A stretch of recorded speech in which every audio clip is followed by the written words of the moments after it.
Hey, Akil, what's up? Going good, Vijay. How's it going for you? All well, bro. Thank you so much for taking your time today to join us. I know it was a long pending one. Been a couple of months, but that's Yeah, okay. I know. But finally, yes, I think here we are. And I'm grateful for the time that you are spending with us on a Sunday afternoon. Yeah, Sundays are usually good for me. I think Mm-hmm. Mondays to Fridays, my day job takes over. Mm-hmm. So on Saturday, I rest a lot, like a lot. Okay. And Yeah. then Sundays are the ones that I can actually do something beyond what I'm actually doing. So you got me at the right time, at the right place. Nice. Even though it's pending from the past couple of months, but that's okay. Yeah, I know. Yeah, a few months have been busy. It has been busy for you as well. Even I've been Correct. traveling and it was a busy time. But anyways, finally we are here. Yeah. All right. So Akil, I mean, I'm on your LinkedIn currently. Okay. So I was Yeah. just going through what all you have done so far. Right. I see that you were a content writer, which is really nice. Yeah. Okay. From there, you made a transition into kind of an edtech company, right? Yeah. Where you did some amount of work, and then you did have your startup as well, and then you started getting into the SaaS space. So I can see that you worked with organizations like WebEngage, and now you are with Rippling. So it's like a non-SaaS background person got into hmm SaaS sales, did the outbound, and now doing the closing role, right? So it's kind of a journey most of the people want to have today who are in the sales space. Maybe people from edtech or you know insurance sales, real estate sales, any sort of B2C or non-SaaS background, they would kind of want to have this journey. Okay. Because that is the question I often get that, okay, 5 years I've spent in B2C selling. Now I want to become an AE. Right. So I thought, let me, have a chit chat with you to kind hmm of, maybe build a kind of a simple framework for these people to prepare, get into it, and then how they can plan their transition into closing roles as well. All right. So we'll get into it. I have a lot of hmm questions. I myself have a lot of questions. Then I have collected some of the questions from my community as well. Right. So I'll throw them at you, right? And you can share your experiences. But there is a ritual we follow on this show. Okay. So hmm the first question and the last question doesn't change for the guest. It remains constant. Okay. So I'm going to throw that first question to you. So did hmm sales happen to you by chance or by choice? My choice. By choice. Okay. Tell me more about it. You won't get this answer from a lot of folks. Yeah, I Sales know. happened by choice. It was never by chance. When I looked at my skill set and right from my college days, right, Mm-hmm. as well as my school days for what it's worth, I didn't exactly know what is sales per se, but I Mm-hmm. knew that I can speak well, I can write well. I have a good knack for business and I have a good knack for product. Mm-hmm. I started off as a content writer. I have spoken in debates, executions, extemporaries.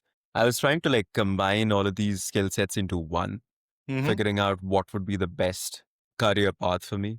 I was Okay. an engineer by degree, but Mm-hmm. then I figured that's not my calling. And I'm Mm-hmm. super, super fortunate that I could get something that I can actually work upon where I can merge all of these skill sets combined because you got to have business knowledge. You got to Mm-hmm. speak well.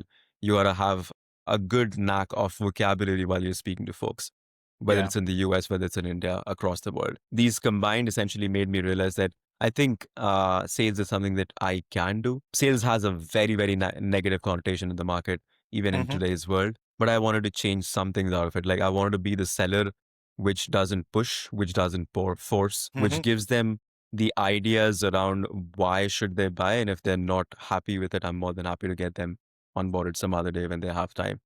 Yeah. So my ideologies change. I wanted to make sure that I have a whole lot of integrity while I sell.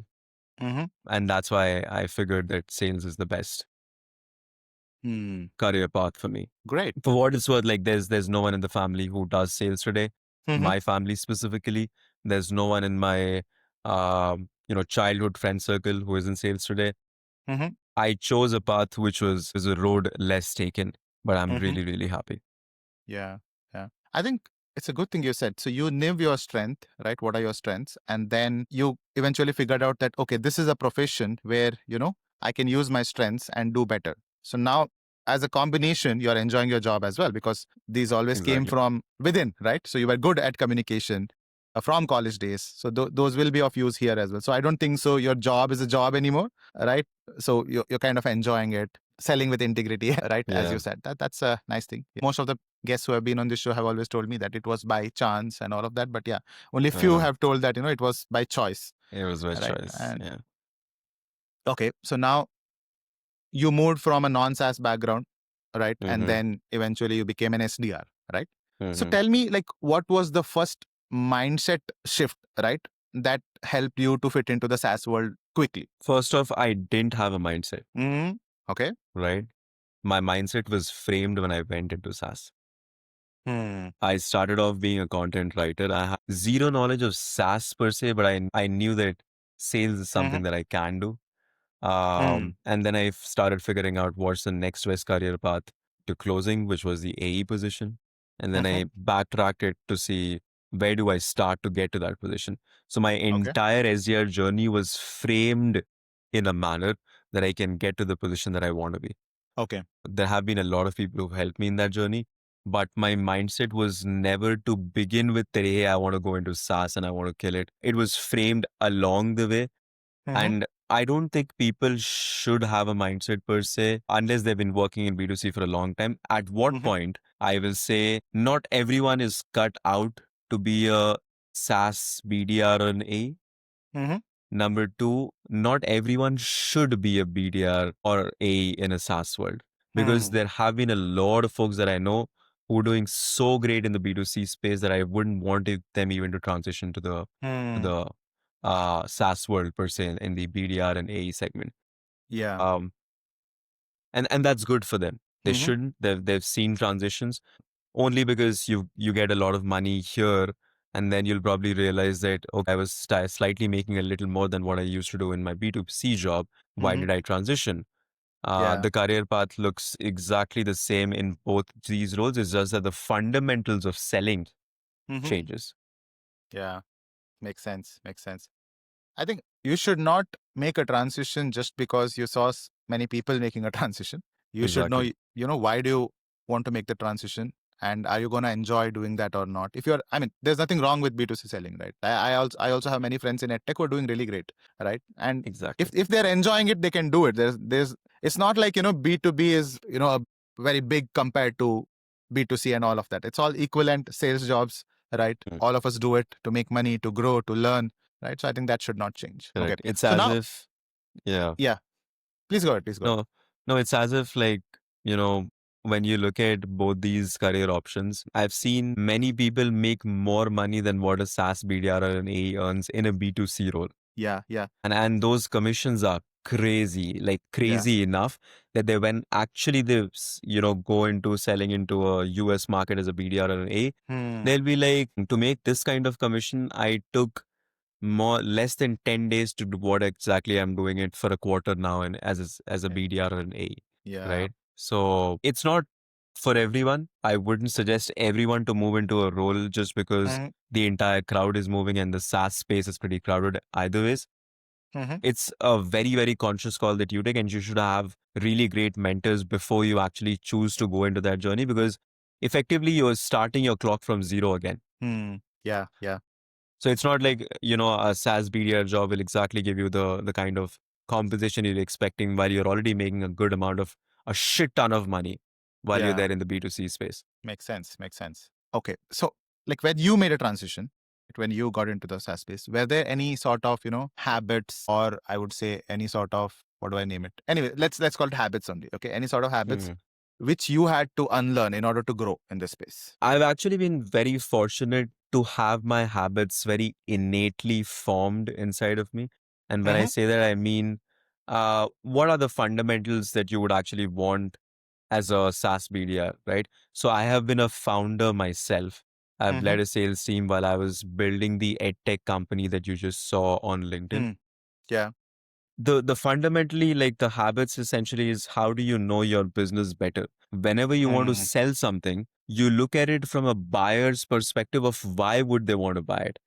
When I today sell rippling, and why do I have like a lot of conviction in rippling, or why did I have a lot of conviction in web engage, was when I started out, like, all these competitors, why do I think this could be a good solution for them, is when I started realizing that, okay, if I can get convinced, because I'm a super stringent person on getting convinced, anything absolutely.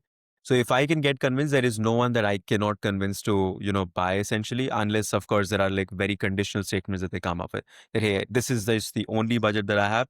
At what Mm-hmm. point I say, I think it's better suited for you to like go ahead with a simpler software today and then probably come Yeah. back to XYZ whenever you have that time. So I'm Hmm. very candid and open in my conversations, and I have been fortunate enough to fundamentally build those building blocks, knowing more about their business, having Hmm. good acumen, reading more vocabulary, making sure that I have absolute communication fluency while I speak to prospects, and I have that conviction while I speak to them. That is when they realize that this guy knows this shit together. Yeah. The business So acumen part, right? I think. developed it, like it has started developing like long back. Hmm. Even before I was transitioning to a SaaS role, I had started all of those building blocks, reading a lot of books, making sure that I have that vocabulary in me, understanding how a business operates, how a B2C business operates, how a B2B business operates, the entire Hmm. industry, the AI, health tech, med tech, D2C, pharma, Yeah. transport tech, automotive tech, space tech. I think there's no industry that I haven't covered. So I know Okay. some bit of it for across. And I was handling startup partnerships at WebEngage as well. Hmm. So I only used to deal with startups and founders. So I know Okay. their mentality, their thinking, the way they're building their business, how they raise funds, which made it a lot easier for me to like connect with them while I Mm. was transitioning from a B2C. So it's slightly been natural. I did work on it, but unknowingly that this is exactly what is required. So you might Okay. not get these answers from a lot of folks, but this is like Yeah. absolutely candid that I can talk about. Got it. I know. I mean, it was not like it's an intentional change you're trying to bring in, but it was already there, right? So Correct. Yeah, they were your habits already, right? So you were exactly. going in that direction. Okay, great. Just because you said you read a lot of books and all of that, I'm gonna bring in a quick question, a usual one. Like, suggest me a couple of books which are your favorite for someone who want to understand from the fundamental aspect of selling. Yeah. There are three, and I love these books. Like, I think every single book that I will tell you today, I've already read them at least 3 times. Mm-hmm. Every single time when I read the same book twice and thrice, I get a very different perspective. Like, Okay. whenever you try reading a book once, you get one Mm-hmm. perspective. I think maybe at that point of time, you evolve. When you read Yeah. the book for the second time, you evolve a little more. And then you move on to the third time and you're like, okay, now I think I get exactly what this author is saying. Yeah. And I'm not talking about fictional books, I'm talking Mm-hmm. about sales books Mm-hmm. specifically. I Yeah. have Sales EQ, Fanatical Prospecting, and Challenger Sales. Yeah. These are three books that I would ideally want everyone to be reading, whether they're Mm-hmm. in B2C, whether they're in B2B, whether they're selling door to door. Every single thing Yeah. would actually have the same fundamentals of selling because you're essentially dealing with customer psychology. And it's a very important superpower to be in sales because you can fundamentally influence people to buy. Yeah. So Yeah. use it in the right manner, or else you're not a good salesperson at all. Hmm. Makes sense. Yeah. I mean, I have read Challenger Sales. I have read Fanatical Prospecting. I'm reading it for the second time now. But yeah, as you Exactly. said, as you evolve as well, right, in the journey, and then again you revisit these books, it's going to give you a totally new perspective. And yeah, I'm going through it currently with Fanatical Prospecting. Yeah. Nice. Okay. So reading the books, right? So what do you suggest is the best way to read a book? Sales book. Let's talk from sales book perspective. How do you read, and is it like you make notes or it's just on the mind? Tell me more about it. So I've had this dilemma all across my life. Do I do things fast enough or do I take things slow? And then I realized the answer is it depends. You have to be directionally correct. There was one of my prospects who told me this. He's one of Mm-hmm. our customers today. I asked him the same question, and he's like a big time investor. He's a great founder. He said, I asked him, in life, how do you expect things to be? Like, I've seen when I go slow in some things, it takes up a lot of time. When I go Mm-hmm. fast in some things, it doesn't come out to be the way it was expected to be. Yeah. So he said, Akil, be fast, but be directionally correct in being fast. Mm. Like, your direction should be on point while you're moving towards what you want to do, and Yeah. be fast enough in failing. So then I figured that, started, what I used to do, like while I was reading books is, just read 2 pages, write some notes, and then go back to the other 2 pages and then write some notes. Now I'm at a position where I can like read 10 pages together, write the best notes possible, which is extremely important. When you're reading a fictional book, I don't care, Yeah. Yeah. right? But when you're reading a sales book, when you know that there's a lot of ideologies and methodologies that can change innately in yourself while you're Mm-hmm. pursuing that, Mm-hmm. it is very important for you to like make notes across and make sure that you kind of revisit them, because that will actually give you a lot more perspective when you go back to the page that you were actually seeking for. So notes is definitely important, because you can't read the whole book twice again to understand where was this exactly same point, unless you have like a Kindle, which will give you more accessibility. But I would still suggest making notes out of the book that you're reading, especially these 3 books, because it's not like you'll read 100 sales books and you'll be like, hey, now I'm a sales director. So that's never going to happen, right? Read it twice, read it thrice, make the notes and make sure that you innately absorb all the things that the book says. And one thing just to keep in mind is not every ideology in a book will be suited for you, right? There will be things that you will know that I am not comfortable doing this, so avoid it. If a book has been written by a person, and sales is so subjective, where you can do everything right, still lose the deal, everything wrong, still win the deal. And I've had these situations happen. Makes sense. I think I have this habit, like I have a small book, okay, which I call as a success journal. Okay. So what I do is whenever I read something, I read anywhere, right? Even I read it on LinkedIn, some important line I feel, I write it and keep it there. Okay. And my, I believe that whenever I'm stuck, maybe in my job or in my life, I just skim through my success journal, and 1 or 2 points, hit your mind so well that you feel like, okay, this is what I wanted, and I bounce back. And this has happened on my job as well. Like some pointers from some random books, I wrote like 5, 6 lines, and I read. I was stuck a very bad quarter. I was just skimming through it while going to office in my cab, and I read 2 lines, which was changed my perspective towards my job. Okay, and I'm like, okay, I'm back now. So I think making a note, as you said, will definitely help, right? Okay, so now you were an SDR, right? And I want to know, at what point in your SDR journey did you feel that you were ready for the next step? Okay, like you wanted to become an AE. At what point did you feel like that? And were there any sort of, signs that you observed, or you feel that, anyone who's an SDR should observe while, deciding that, okay, now it's time for me to move ahead? Again, another controversial answer coming in. I knew that I had to be an A right from the first day that I started as an SDR. Okay, so it's reverse. So you were A, you knew you want to become A, that's why you chose this path. Okay, this is the first step. Correct. Because effectively, like if I want to close deals, if I want to be customer facing, the only path to get there was not directly moving into an A position, because I won't get it. So the next best option was become an SDR, go through the entire journey.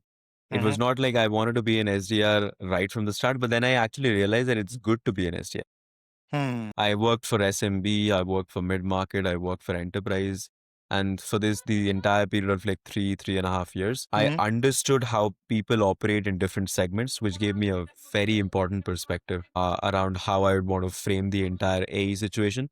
Because then if I now transition, I know how mid-market operates, I know how enterprise operates, I know the AEs whom I've worked with in these 2 segments, and I know how SMB operates. So my perspective on an AE role is now very different compared to what I had previously.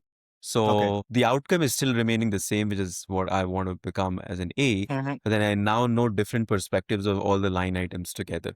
So I now know how to directionally correct and move forward in a path which actually leads me to a mid-market or an enterprise, because I've worked with them in the past. I know how the AEs operate. I know what their mindset is, because that's very different from what an SMB AE does. And that's how I've transitioned. Yeah. I think that's a very good thing, because you already knew what you wanted to become, and then you chose a path which will take you there, right? You knew that directly you can't become an AE. And I also hear a lot of people telling me that, okay, I have been closing in B2C. I want to close in B2C. And that is not how it works. It's just because you are good at selling. Yes, you are good at it. You have learned, I know, but the approach here is different. It's a different market overall. The industry, the customers you talk to, everyone is different. Right? So you have to take a path which will lead you there. So I also suggest them that, become an SDR, learn outbound, learn about the industry, talk to people, and then slowly move towards the closing roles. Correct. Now, talking about closing, I have one more question here. In general, right? Even anyone who would see a AE role, so we all know that AE role is about closing. That's okay. Now, you tell me, what did you learn about the AE role? Okay, that most SDRs do not see it from. That's an interesting question. I've been an SDR. I've now been an AE. What I actually think the way it revolves around is fundamentally there's a mindset shift while you're an SDR, your entire ideology revolves around how do I get this to be on a call, right? Now, the habit that I started developing as an SDR was I started going out to my AEs, understanding how they want to take calls, what kind of qualification do they want, and then book opportunities for them. So I started off transitioning my mindset from an from a qualified meeting standpoint and getting a meeting booked to knowing what makes it more viable enough for an AE to take those calls, right? So I want all the SDRs across the board to make sure that you just don't go into your accounts looking that, hey, today I want to book a meeting. Of course, that will definitely be the case. But that does not mean that you leave the fundamentals of why you're booking a meeting in the first place. Otherwise, Okay. when you become an AE, it will be very difficult for you to give those credit to your SDRs where they're booking not so good meetings, which are not essentially qualified. So that is something that I would ideally advise, SDRs and that relationship and the connect between SDRs and AEs has to be very super strong, because if you don't know about the AE journey as an SDR perspective, you will not be able to book the kind of meetings that you want to. So from an AE coming from an SDR standpoint, I know that these are like two very fundamental differences that I want the SDRs to know while they are planning on transitioning or moving from, one role to the next. Nice. Okay. Give me some tips. Let's say I am a new SDR, recently started. Give me some tips on how I can have a good collaboration with my AE so that, everything is working smooth. What else should I do? Talk to them, understand their viewpoint, because every AE is different. I am different. There's like every AE has a different way of taking calls. Every AE has a different way of qualifying. So understand what they would need as a part of this qualification. Or let's say, what I also usually used to do is I had my manager. I had my SDR manager, Kushal, and some other managers that I've also worked for. What I used to do was when I got an account that I'm actually prospecting, I used to go back to my manager, of course, and then to the AE, understanding what better can I do to make this meeting more fruitful for you. Talk to them, understand their perspective, because I get perspective A from AE, perspective B from AE, and that is where I started realizing that not one size fits all. Okay. So I have to be making sure that I make those connects and relationships with my A's to make sure that I'm giving what they seek out of the meeting so that it becomes much more feasible and viable enough for them that they can trust me for the second time, for the third time. So the relationship between an AE and an SDR has to be super, super strong when you're working in a function, something like an outbound. If it's inbound, I don't really care, or actually I do, because I have a lot of inbound SDRs working with me today. Yeah. But, when you're working in a setting, it actually has to make a lot of sense to both the partners who are there in this deal. Even if you're working like a mid-market deal or an enterprise deal, you would actually want to connect with your AEs better to understand their perspective on the deal, get their perspective also, because that opens up your thinking. Because now you're essentially thinking from an AE lens. Their perspective will change the way you think from just booking a meeting to making sure that how can you qualify it better. That is where I would want the conversations to start, and just speak with them, just talk to them. Yeah. Do not create that line of gap or great wall of China between an SDR and an A, because that will eventually lead you nowhere. You need to have that perspectives in place of why an A thinks the way he does or she does, and then inculcate the habits of how he wants or she wants to take those meetings. Okay. Makes sense. Okay, so there's one more question. Okay, this was asked by one of our community member as well. So now you were an SDR. So I see that in the same organization, you made a transition from SDR to A, and that is what many people want to do, right? It's not like I'm an SDR. I work for 4 years with an organization. I want to go and apply for an A role outside. I like that's also difficult. Why would a new organization trust you on hiring you as an A when you have been SDR all your life? How was that for you? Tell me a bit more about what all did you do, what support you got from your manager, what kind of communication happened so that you were finally an AE in the same organization. The very first thing that everyone needs to keep in mind is there's a lot of dependency on the company to hire you and give you that chance of becoming an AE.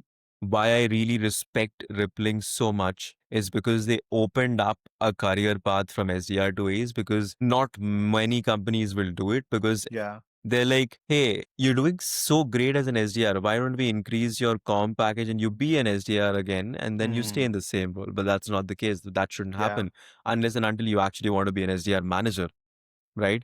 So the company itself, their leadership itself plays a very, very important role. It's 60% them and 40% you. You've prepared to be an SDR to an AE, but the company should also support you in a fashion that they want you to be transitioning to an AE role. It's not like if your leader is not aware, even if your leader is aware and the company doesn't want you to switch or make that transition, you will not be in a position to do it. And they will have to equip you with the right resources. I've seen so many companies where they say, you've been an SDR, now transition to an AE, give an interview where you have zero idea about, whatever the AE role operates, however it is. So we actually have like a boot camp in Rippling that's called the CRO boot camp. The entire people go through their entire boot camp, and whoever is churned, they become the best of the best, which is exactly one of the reasons why I say organizations play a very important role, because if there is to not promote SDRs to A's, there's no one who can actually change that. Exactly. Yeah. Right. So that is number one. Number two is, if you think that your organization is very stringent on not promoting folks, speak it out. If you're not being able to do it, then it's very difficult for you to move from one organization to the other, because the only thing that can actually happen is, and this happens very rare, SDRs will not be in a very viable position to become A's in a new company, because they will not have the ability of learning the entire product again and being in an A role or managing the responsibilities together, right? Because they've never done it. How do you expect an SDR to become a great A out of the box in a completely new world of a company where the entire ecosystem is different, the culture is different, etc.? Yeah. What is the next best viable option? You switch to another company, you stay there for another 1 year, where every single time that you become a BDR, your clock recycles. Yeah. Like it goes back to zero, and then you'll have to start again for the entire year and then probably see if you can make a switch, right? So I'm opposed to companies who do not give SDRs the leverage to move to A's or to move to the AE position, because I have been fortunate enough to get that in my career, and I know that I'm doing pretty well. So if I can set the right example for people, if they can believe that SDRs can do well, that is exactly what I want all of the companies to do, because I understand that, hey, you want to create pipeline. I know that he's a super great SDR, because, you think of it from your perspective as well. When there's a great SDR who's booking you like 10 freaking qualified meetings in a month, and then he's saying that, hey, I want to become an A, who fills that gap of 10 qualified meetings, which are so strong that come in nature. But then what they also do not understand is there's got to be some path for him to move forward. Unless he's just wanting to become like an SDR manager, which is also great. I'm not opposed to that as well. But you got to give him that chance. If he's doing so great as an SDR, there's no chance in hell that he will not do in great A. Yeah. Almost always.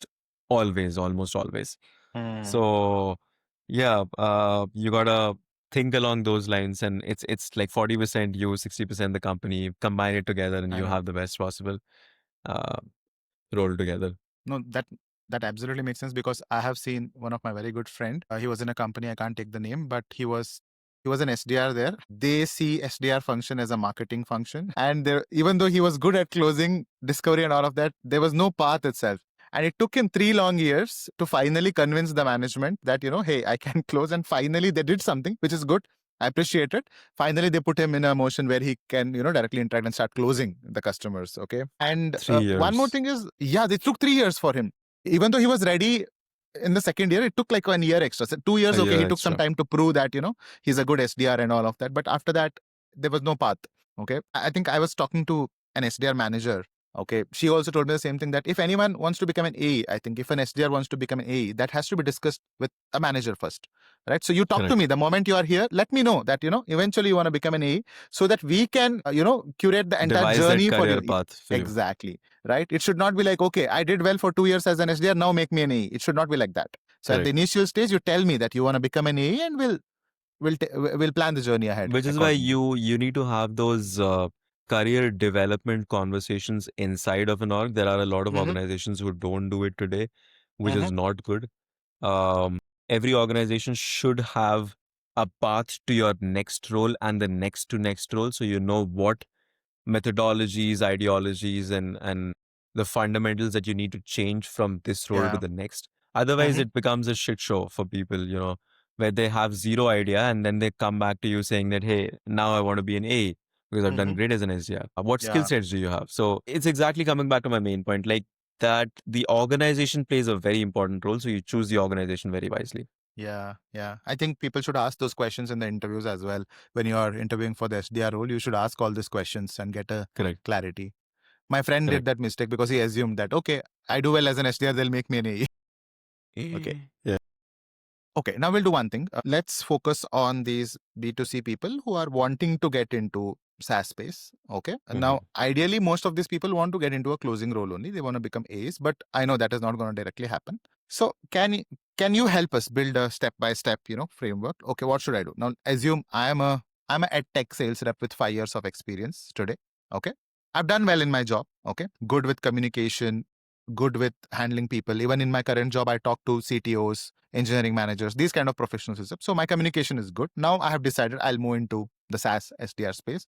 Okay. How do I start and where do I start? Let's take a step back. Mm-hmm. You've spent 5 years into a closing role. Mm-hmm. Draft a chart, B2C and then B2B. Okay. List down all of your strengths that you have from a B2C angle. Mm-hmm. Everything. Like it does not have to be industry, it does not have to be anything else.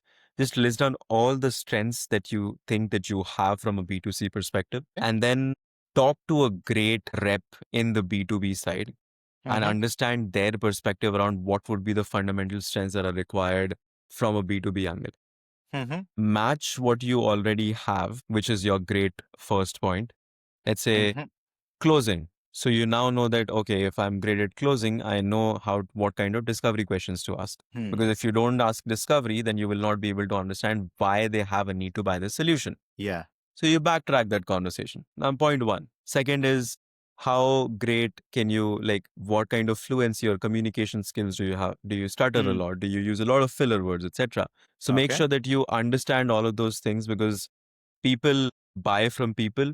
People love conviction when sellers are selling. So if you Mm-hmm. have that conviction and, you know, just chart out those different steps or the strengths that you have and see whether it actually fits in the B2B role first. Those would be your strengths. Now write Okay. down some of the weaknesses uh, that you have, that you think you have as a B2C rep, where if you would want to transition, because effectively B2C and majorly I've seen like the B2C industry revolve around a bit of a forceful close, a push to close, multiple calls, like entirely dependent on, hey, I can give 10 calls to a customer, close him today, repeatedly, which is something that will never happen in a B2B environment. Yeah. Yeah. You're essentially dealing with a person who is responsible or in charge of an entire function, not a person who you can go ahead with and call them 10 times in a day. Otherwise, they'll write back to the CEO saying that your rep is not doing a great job, right? So those fundamental shifts need to happen. Understand your weaknesses, understand your strengths, uh, match the strengths that you think, and speak to like good number of folks in the B2B world, the ones that Mm-hmm. are actually doing good, and they can give you more insights into what you can actually match. Mm-hmm. And then the fundamental difference that you should probably have in mind while you're transitioning, or while you would ideally want to transition, if you want to make that mindset shift, is that it's not a fast closing environment. It's not like you close deals Yeah. in the same call, the same day. People give you out money because the CIO or the CHRO is handling a function in a company that runs of 500 people, and she's the one Yeah. who's responsible for making a bad decision. She's the one who's making responsible for making a good decision. So Mm-hmm. she will take the absolute amount of time to make sure that she gets the right software or the vendor that you would ideally Yeah. want to have in an organization.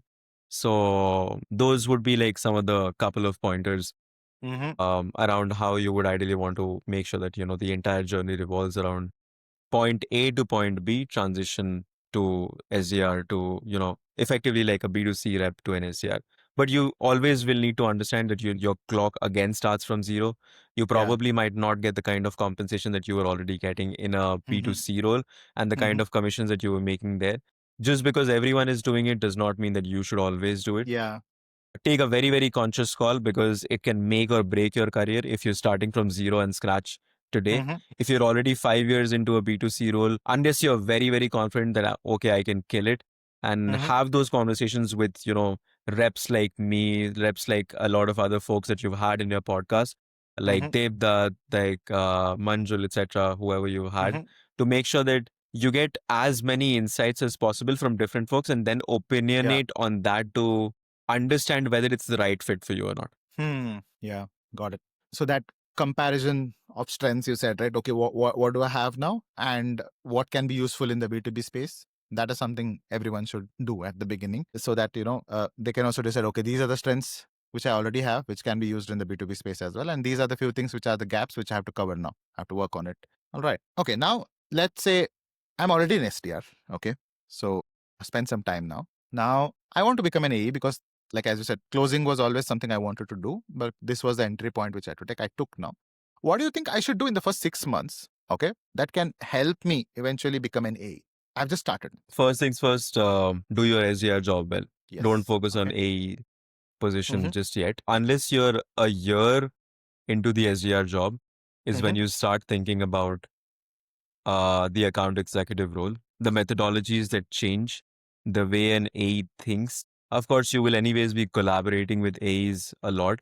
But then if you just go ahead with the mindset that, hey, I'm going to become AE tomorrow or in the next 6 months, it's not a very, very viable option because you've not exactly explored the entire SDR path to be a fit for an AE role. Yeah. I would ideally suggest do your SDR job well for the first 6 months to a year.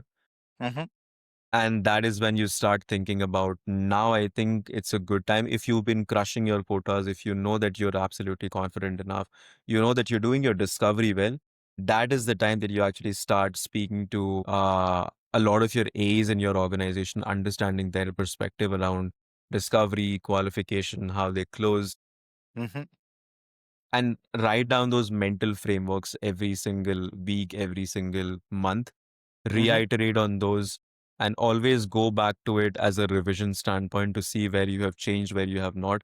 Bring on monthly goals. Month 1, I'm doing this. Month 2, I'm doing this. Month 3, I'm doing this.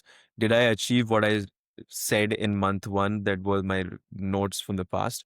Am I now in a position that I have done what I started doing in 3 months prior?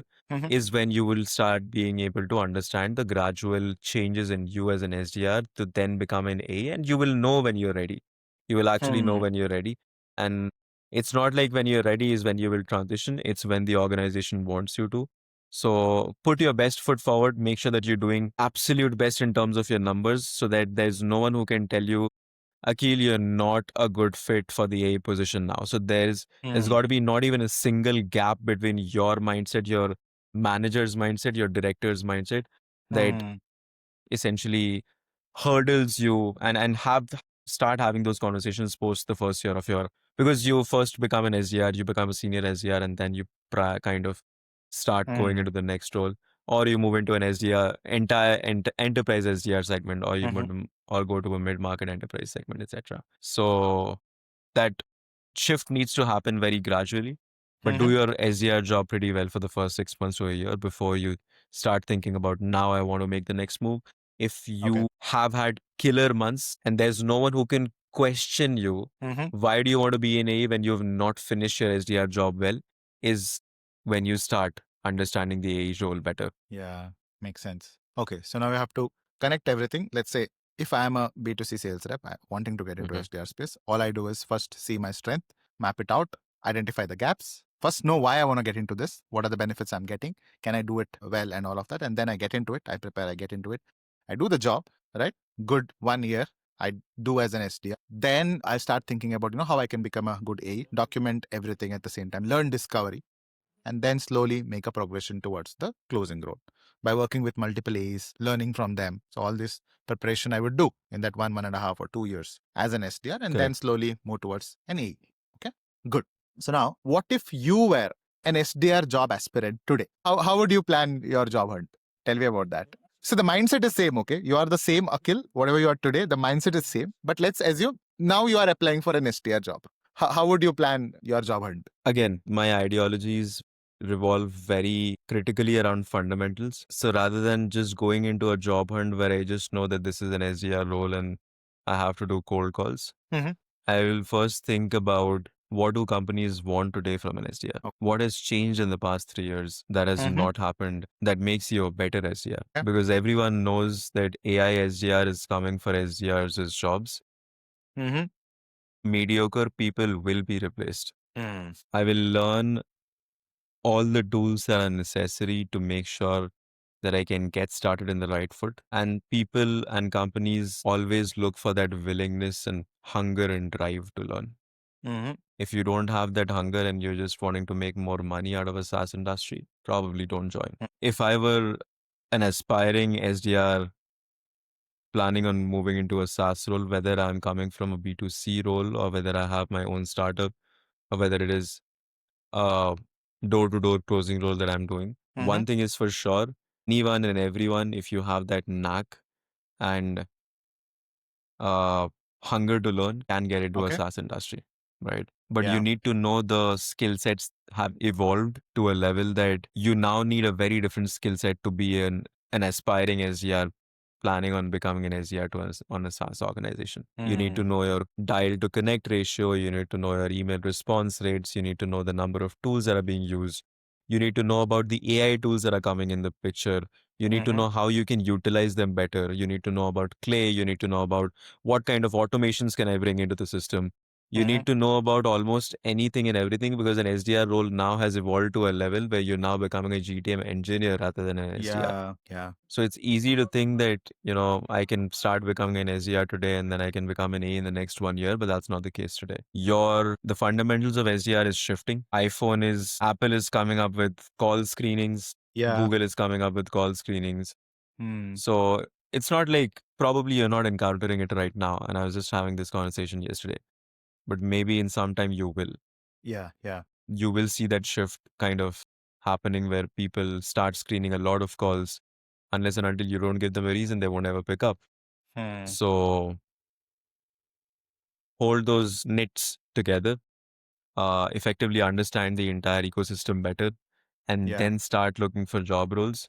When you are, and I say this to everyone, you ought to be 70% ready and 30% probably not because you can't be perfect. Yeah. You learn on the job, and I'm 100% a very important testament to that because I think I've unlearned so many things for the SDR space. The first year I was an SDR, the fundamentals were slightly different. Second year I was an SDR, it evolved. Third year I was an SDR, it evolved again. And now at a position that I've become an AE, I know that the SDR position has evolved again for the good, right? So that efficiency increase from an SDR should be there if you're aspiring to become a SaaS SDR in the current world. Great. Yeah, I think this will act as a roadmap for a lot of aspirants as well who are planning to apply for the SDR roles.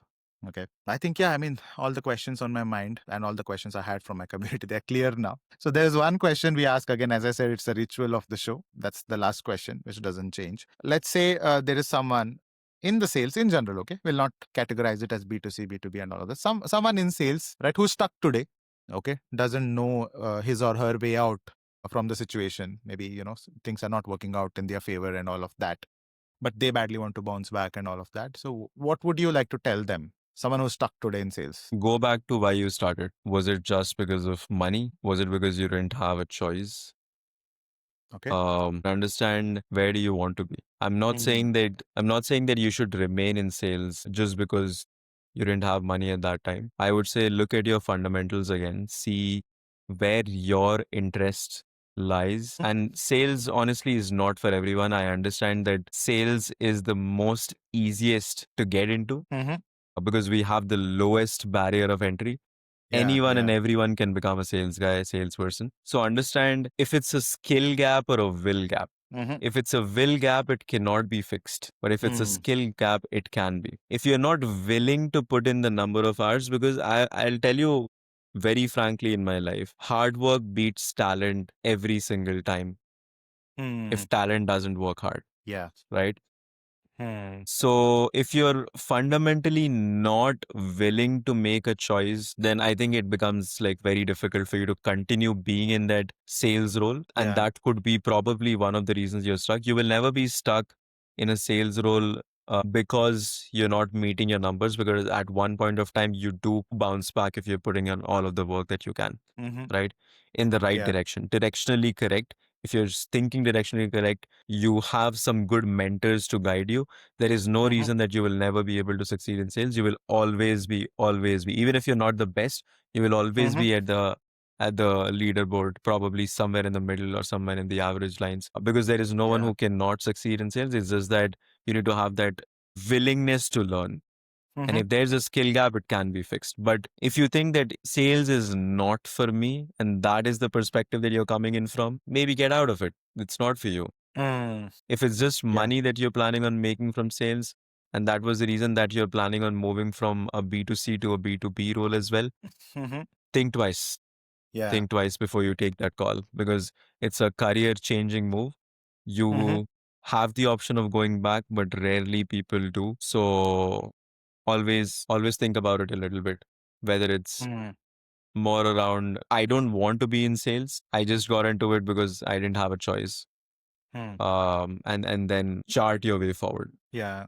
Yeah. No, that makes sense. Going back to why we started always will help us retrospect, get more clarity, and then we can plan the journey ahead. Yeah. Thanks. Correct. Thanks for that message. I do ask this question to everyone because, there might be a lot of people who are stuck, and sometimes, one or two lines coming from the people here who are experienced sometimes can change things for them, and they can stick again, bounce back, and do well in their jobs. Great. Thank you so much, Akil. I think it was an interesting conversation that we had, right? We covered too many things, right? It was a good experience for me as well. Really grateful for the time you have spent with us today, and I'm sure it will help our audience as well. Thank you so much for that. I would ideally want you to keep doing what you're doing. I've seen some of the recent podcasts that you've done with other folks, and it adds a lot of value and perspective to aspiring SDRs, to current SDRs, and to make sure that they can chart a way forward from being an SDR to an AE. Because every SDR's journey is different. Everyone that you speak to who is doing good has something or the other that shines them out. There's something that they have which others are not doing, and they're being able to do it well. So inculcate the best of the best and make yourself the best. Yeah, absolutely. Yeah, I mean, that's the goal as well. We want to create as much content as we can with our people from our country who are in the SDR space, in the AE space. All right, that's the goal. Once again, thank you so much. All right, and yeah, let's hope for the best from this episode. Thanks Take a care. lot, Vijay. Thank you so much for your time. Thank you.